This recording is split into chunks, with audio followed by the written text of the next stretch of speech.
ਬਾਬਾ ਹਾਂ ਗੱਲ ਪੁੱਤ। ਸੁਣ ਮੇਰੀ। ਬਹਿ ਜਾ ਇੱਥੇ। ਹਾਂ ਪੁੱਤਰ ਦੱਸ।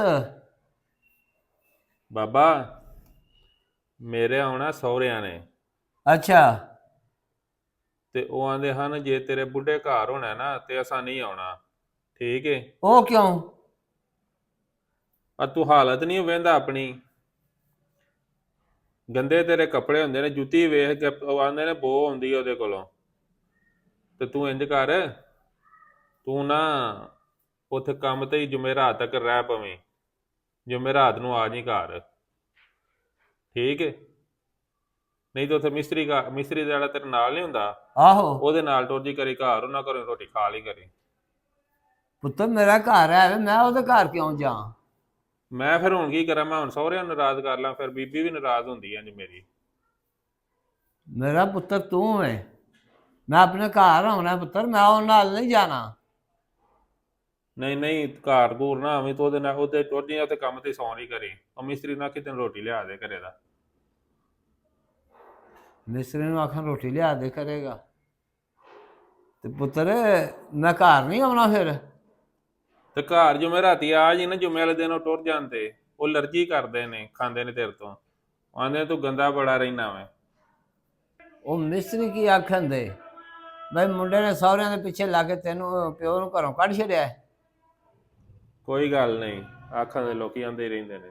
ਆਂਦੇ ਤੇ ਰਹਿੰਦੇ ਨੇ ਉਹ, ਤੇ ਤੇਰੇ ਸਹੁਰੇ ਨੇ ਆ ਕੇ ਮੇਰੀ ਕਮਾਈ ਦੀ ਖਾਣਾ ਹੈ ਨਾ, ਮੁਰਗੇ ਵੀ ਬੱਕਰੇ ਵੀ ਗੋਸ਼ਤ ਵੀ, ਜੋ ਕੁਝ ਵੀ ਲਿਆਉਣਾ ਮੇਰੇ ਪੈਸਿਆਂ ਦੇ ਆਉਣਾ। ਉਦੋਂ ਉਹ ਕਿੱਥੇ ਸਨ ਜਦੋਂ ਤੇਰਾ ਮੈਂ ਹਿੱਸਾ ਲੈਣ ਗਿਆ ਹਾਂ? ਉਦੋਂ ਤਾਂ ਕੋਈ ਨੱਕ ਮੂੰਹ ਨਹੀਂ ਸਨ ਵੱਟਦੇ, ਉਦੋਂ ਬਿਸਮਿਲ੍ਲਾ ਬਿਸਮਿਲ੍ਲਾ ਕਰਦੇ ਸਨ। ਚੱਲ ਬਹੁਤੀਆਂ ਗੱਲਾਂ ਨਾ ਸੁਣਾ, ਮੈਂ ਹੁਣ ਬੀਬੀ ਨੂੰ ਤੇਰੀ ਨਾਲ ਨਾਰਾਜ਼ ਕਰ ਲੈਣਾ। ਏਡੇ ਮੇਰੇ ਲੂਡੇ ਲਾਡੇ ਸਹੁਰੇ ਨੇ, ਹੁਣ ਤੇਰੇ ਪਿੱਛੇ ਮੈਂ ਹੁਣ ਉਹਨਾਂ ਨੂੰ ਨਾਰਾਜ਼ ਕਰ ਲਾਂ ਜਿਨ੍ਹਾਂ ਆਪਣੀ ਕੁੜੀ ਦਿੱਤੀ ਏ। ਤੂੰ ਬੀਬੀ ਦਾ ਗੁਲਾਮ ਬਣ ਗਿਆ, ਉਹਦੇ ਥੱਲੇ ਹੀ ਲੱਗ ਗਿਆ ਤੂੰ ਤੇ। ਮੈਂ ਤੈਨੂੰ ਜਵਾਨ ਕੀਤਾ ਹੈ, ਪੜ੍ਹਾਇਆ ਲਿਖਾਇਆ ਹੈ, ਤੇ ਉਹਨਾਂ ਨੂੰ ਜੁਮਾ 8 ਦਿਨ ਨਹੀਂ ਹੋਏ ਮੇਰਾ ਪੁੱਤਰ, ਤੇ ਜਿਨ੍ਹਾਂ ਦੀ ਤੂੰ ਫਿਕਰ ਕਰਨਾ ਪਿਆ, ਤੈਨੂੰ ਆਪਣੇ ਪਿਓ ਦੀ ਫਿਕਰ ਹੀ ਨਹੀਂ ਹੈ। ਉਹ ਬਾਬਾ ਬਾਦ ਦੀਆਂ ਗੱਲਾਂ ਨਾ ਸੁਣਾ, ਸਮਝ ਲੱਗੀ ਆ। ਉੱਥੇ ਰਹਿ ਪਵੀਂ 8 ਦਿਨ, 8 ਦਿਨਾਂ ਦਾ ਮਸਲਾ। ਫਿਰ ਉਹਨਾਂ ਟੁਰ ਜਾਣਾ, ਫਿਰ ਆ ਜੀ ਬੇਸ਼ੱਕ। ਜਾ ਗਾਉਂ।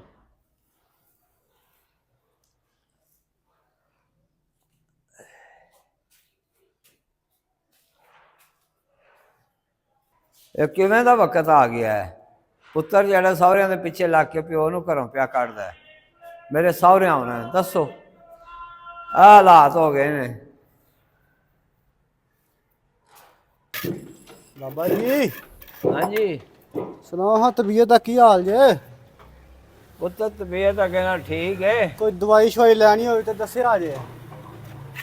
ਅੱਛਾ ਪੁੱਤਰ, ਤਬੀਅਤ ਅੱਗੇ ਨਾਲ ਠੀਕ ਹੈ, ਹਾਂ ਪਰ ਇੱਕ ਮਸਲਾ ਬਣ ਗਿਆ ਹੈ।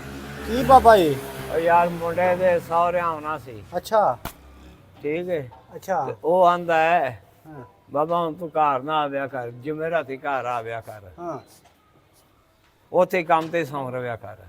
ਤੇ ਬਾਬਾ ਜੀ ਕੋਈ ਗੱਲ ਨਹੀਂ, ਰੋਟੀ ਪਾਣੀ ਦੇ ਛੜਾ ਕਰਾਂਗੇ। ਤੇ ਤੂੰ ਨਾ ਕਿਦੋਂ ਮੇਰੀ ਰੋਟੀ ਦਾ ਇੰਤਜ਼ਾਮ ਕਰ ਯਾਰ। ਮੈਂ ਨਾ ਬਾਬਾ ਜੀ ਠੀਕ ਹੈ, ਰੋਟੀ ਪਾਣੀ ਦੇ ਛੜਾ ਕਰਾਂਗੇ, ਜਗ੍ਹਾ ਵੀ ਦਿਆਂਗੇ ਸੌਣ ਨੂੰ ਘਰ ਬਾਹਰ। ਚਲ ਠੀਕ ਹੈ ਪੁੱਤਰ। ਹੋਰ ਬਾਬਾ ਜੀ ਕੋਈ ਟੈਨਸ਼ਨ ਜੇ? ਹੋਰ ਤਾਂ ਪੁੱਤਰ ਇਹ ਕੋਈ ਨਹੀਂ ਟੈਨਸ਼ਨ, ਇਹ ਟੈਨਸ਼ਨ ਬਣੀ ਸੀ ਸੌਣ ਦੀ ਇਹ ਹੁਣ ਕੋਈ ਨਹੀਂ ਬਾਬਾ ਰੋਟੀ ਜੀ, ਦੀ। ਅੱਲਾ ਪਾਈ ਜ਼ਾਤ ਬੜਾ ਦਿੱਤੇ ਆ, ਕੋਈ ਨਹੀਂ ਗੱਲ। ਅਕਾਂਡੀ ਫੜਾਓ ਤੇ ਕੋਈ ਨਹੀਂ, ਰੋਟੀ ਪਾਣੀ ਦਾ ਇੰਤਜ਼ਾਮ ਹੋ ਜਾਏ ਕਰੇਗਾ। ਮੈਂ ਸੌਣ ਨੂੰ ਜਗ੍ਹਾ ਵੀ ਦਿਆਂ ਕਰਾਂ ਘਰ। ਤੁਹਾਡੇ ਮੁੰਡੇ ਜ਼ਿਆਦਤੀ ਕੀਤੀ ਤੇ ਚਲੋ ਉਹਦੀ ਮਰਜ਼ੀ ਹੈ।